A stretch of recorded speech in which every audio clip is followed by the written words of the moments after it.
So good afternoon, students. We are studying last unit. In the last unit, good afternoon, beta. In the last unit, we were studying about hydrogen. In the last lecture, we have discussed the important characteristics of hydrogen and the method of production of hydrogen. The difficulty associated with hydrogen is that it is highly inflammable and its combustion is not occurs in controlled way. And another difficulty associated with hydrogen is its storage. And we are in this lecture, we are going to discuss about hydrogen storage. So we can see this figure. On the x-axis, there is temperature. It is in degree Kelvin. On the y-axis, it is pressure, which is given in bar. So here you can see that a hydrogen molecule can exist in solid, liquid, and gaseous phase depending upon the condition of temperature and pressure. Basically, for storage purpose, this region is considered. Here you can see triple point and critical point. I'm not going to discuss what is triple point and critical point, but we will discuss the storage of hydrogen in relation to temperature and pressure. Okay. So hydrogen molecule H2 can be found in various forms depending on the temperature and pressure. It can be in solid, can be liquid, and can be in gaseous form also. At low temperatures, hydrogen is a solid with a density of 70.6 kg per meter cube at minus 262 degrees centigrade. Please keep in mind, this is negative, minus 262 degrees centigrade. And it is a gas at higher temperature with a density of 0.089 kg per meter cube at 0 degree centigrade and pressure of 1 bar.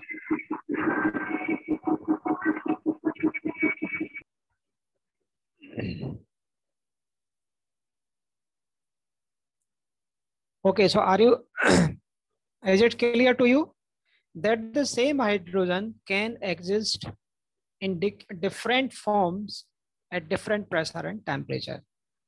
What happens when hydrogen is a gas, since it is having the lightest molecule, having just one electron, its volume is much higher. So it is very difficult to store hydrogen in gaseous form, though it is used. There are different methods which we will discuss in detail. But this figure is important because this figure or this image tells us that hydrogen can exist in different forms, in solid, liquid, and gaseous forms at different temperature and different pressure. So at 0 degree centigrade and 1 bar, it is a gas having this much density, but on a temperature of this minus 262 degrees centigrade, its density is much higher and it is a solid. Okay. So now we'll discuss hydrogen storage. Hydrogen can be stored as a gas or liquid or in a chemical compound. It is written in the previous slide that it can exist in solid, but solid hydrogen is not made available. It is mixed with some compound or metals in the form of metal hydrides, or chemical hydrogen is available. So pure hydrogen in solid form is not available. Okay. So hydrogen can be stored as a gas or liquid in a chemical compound. That means it is in solid state. Hydrogen storage basically implies the reduction of the enormous volume of hydrogen gas. Since it is having low density in gaseous form, so it requires larger volume for occupying the same mass. 1 kg of hydrogen at ambient temperature and atmospheric pressure takes a volume of 11 meter cube. That means in order to store 1 kg mass of hydrogen, it will require 11 meter cube volume. So it is very large. A small zone starting at the triple point and the ending at the critical point exhibit the liquid hydrogen with a density of this at minus 253 degrees centigrade and ambient temperature Ambient means at this temperature it is a gas.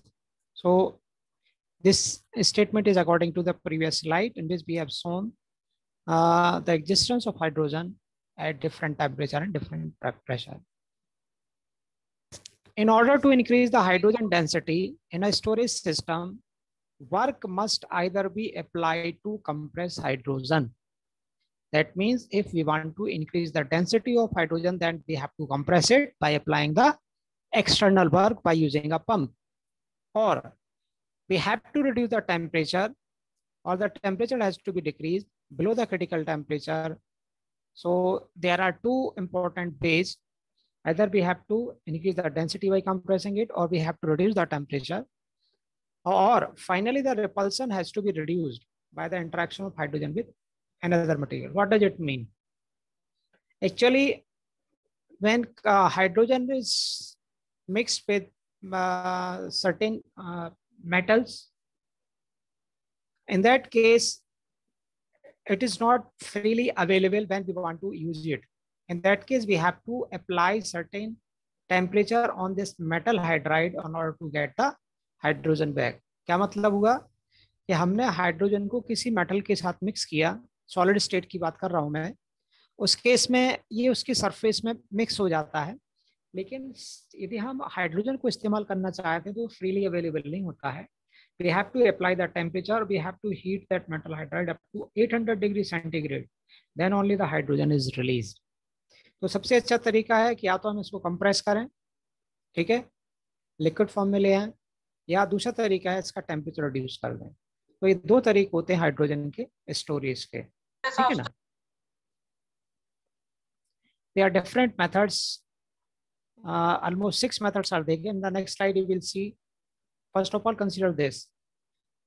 There are basically two methods. One is physical, another is material based. Physical method, that means we are physically storing hydrogen as a compressed gas.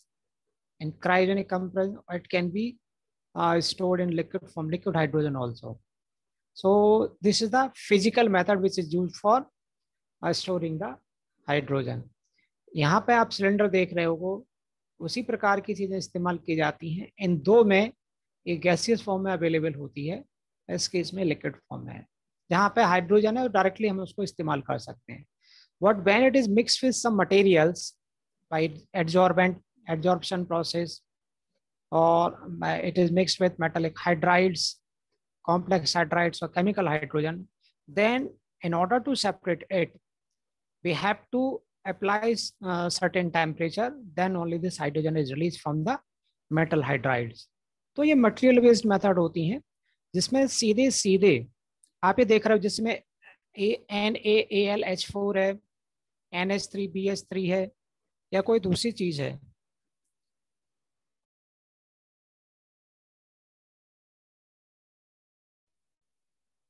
तो इसमें आपको जो दिख रहा होगा, इसमें ये जो दो यहाँ पे लिखा गया फिजिकल बेस्ड, मतलब इसमें सिर्फ फिजिकली हाइड्रोजन को या तो गैसियस फॉर्म में या लिक्विड फॉर्म में इसको स्टोर कर रहे होते हैं, ठीक है ना.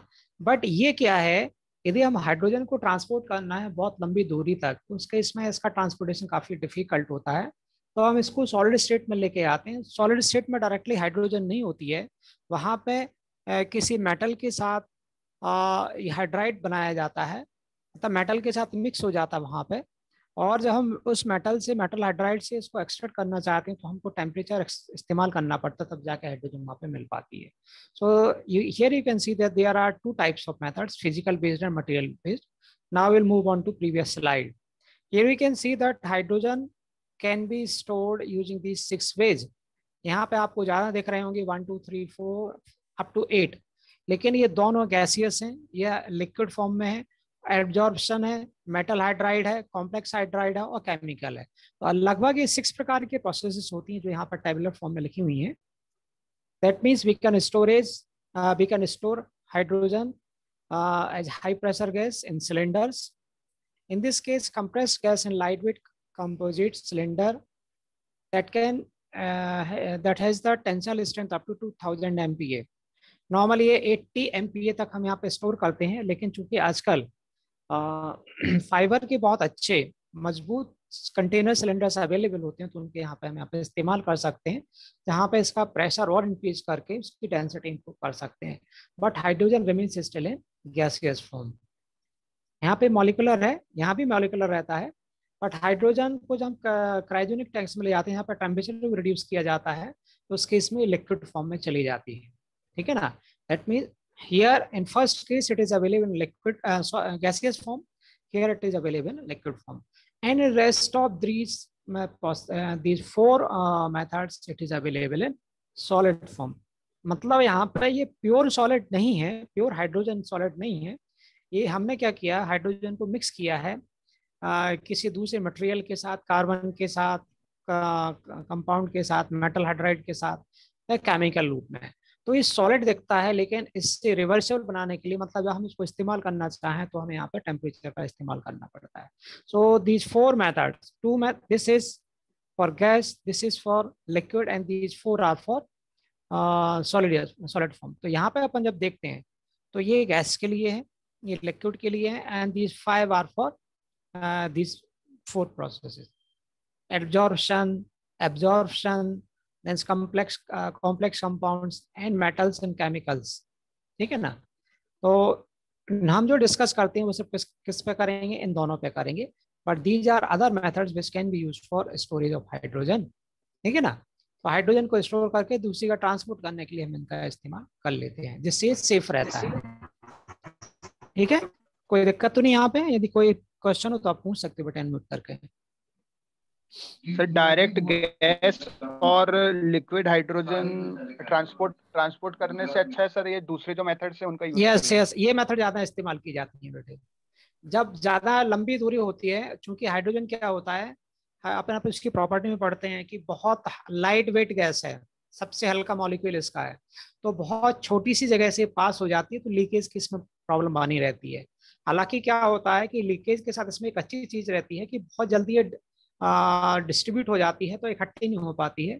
लेकिन यदि बहुत ज्यादा अमाउंट में गैस का लीकेज है और कंबस्टन हो जाए, तो इस केस में बहुत सारी प्रॉब्लम खड़ी हो जाती है, क्योंकि इसमें लिखा हुआ है, क्योंकि जब ये बर्न होती है हाइड्रोजन गैस, तो उस केस में इसकी जो फ्लेम रहती है वो इनविजिबल होती है, मतलब अपन को पता ही नहीं चलता है कि अपन किस फील्ड में खड़े हुए हैं।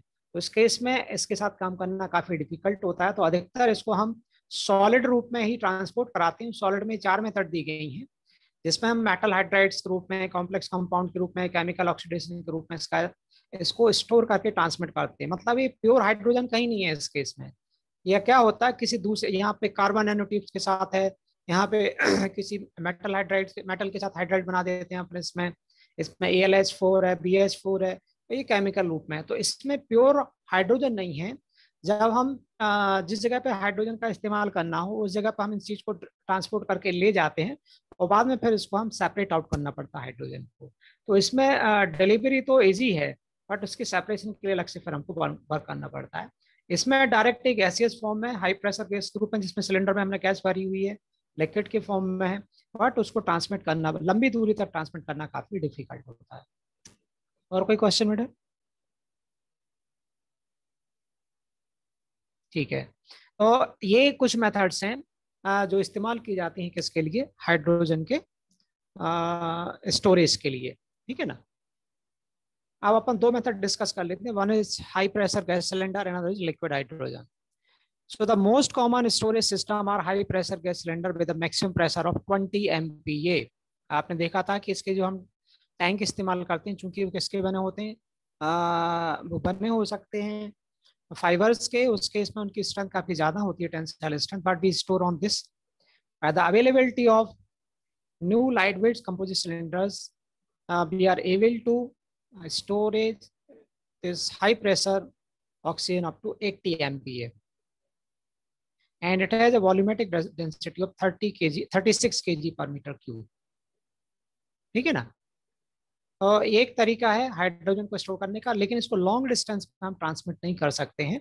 लॉन्ग डिस्टेंस के लिए तो हमें उसको जो सॉलिड स्टेट फॉर्म होता है, इसमें मेटल हाइड्राइड है या केमिकल ऑक्सीडेशन के फॉर्म है, उसके इसमें हम उसको इस्तेमाल करते हैं। Second is liquid hydrogen, storage of liquid hydrogen.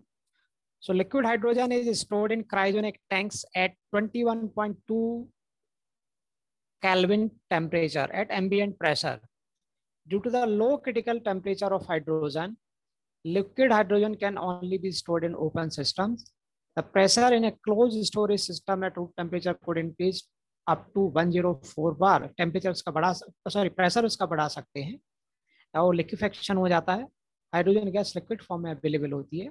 The volumetric density of liquid hydrogen is 70.8 kg per meter cube. Here it is पर मीटर क्यूब. ठीक है ना. सो डेंसिटी ऑफ लिक्विड हाइड्रोजन कितनी है? 70.71 मान सकते हैं. और जो हाई प्रेशर गैस की कितनी है? 36. So it is almost half. It is almost half of this. That means यदि हम गैसियस फॉर्म में उसको ट्रांसपोर्ट करना चाहते हैं तो उस केस में लगभग दुगना वॉल्यूम इसका आएगा, और इस केस में कितना हो जाएगा? आधा हो जाएगा.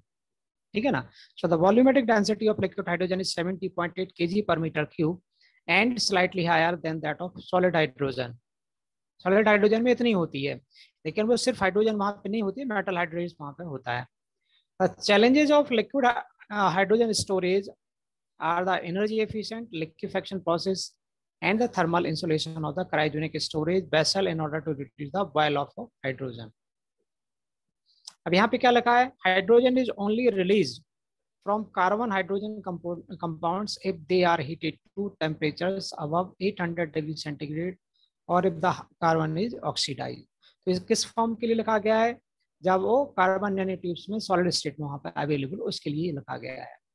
तो अपन ने देखा कि ये इसकी कुछ मेथड्स होती हैं स्टोरेज की, जिसमें हम प्राइमरीली इसको इस्तेमाल करते हैं. ये लो डिस्टेंस के लिए अप टू 30 किलोमीटर तक के लिए रखा गया, 30 किलोमीटर कि जो पॉइंट ऑफ प्रोडक्शन है उस पॉइंट से जहाँ पे इसका हम कंजम्पशन करना है, उस केस में डिस्टेंस कम है तो उस केस में हम या तो गैसियस फॉर्म में या लिक्विड फॉर्म में ले जाएंगे.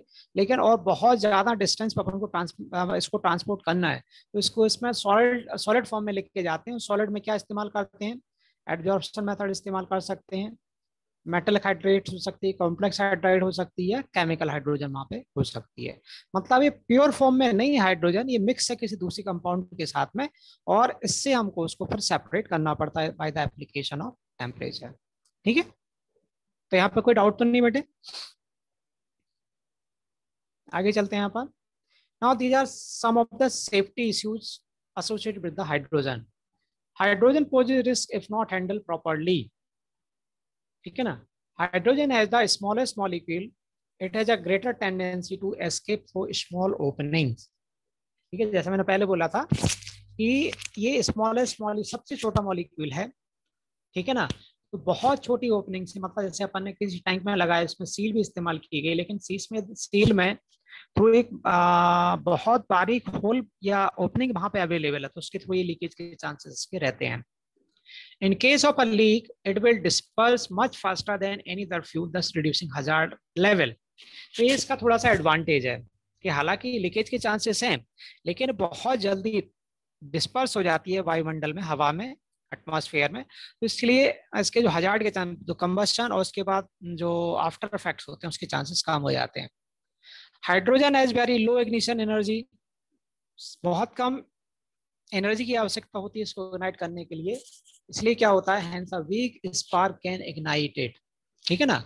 एक कमजोर स्पार्क भी हाइड्रोजन को इग्नाइट कर सकता है. और उसके साथ दिक्कत क्या है? Hydrogen flame is nearly invisible. मतलब कहीं पे हाइड्रोजन का कंबस्शन चल रहा हो सकता है और उसकी फ्लेम हमको दिखेगी ही नहीं. तो इस केस में हमारे साथ बहुत ज्यादा रिस्क है. People in the vicinity of flame may not even know about fire which is caused by the burning of hydrogen. ठीक है ना. Thus, this is remedied by adding some chemical that will provide the necessary luminosity. ठीक है ना.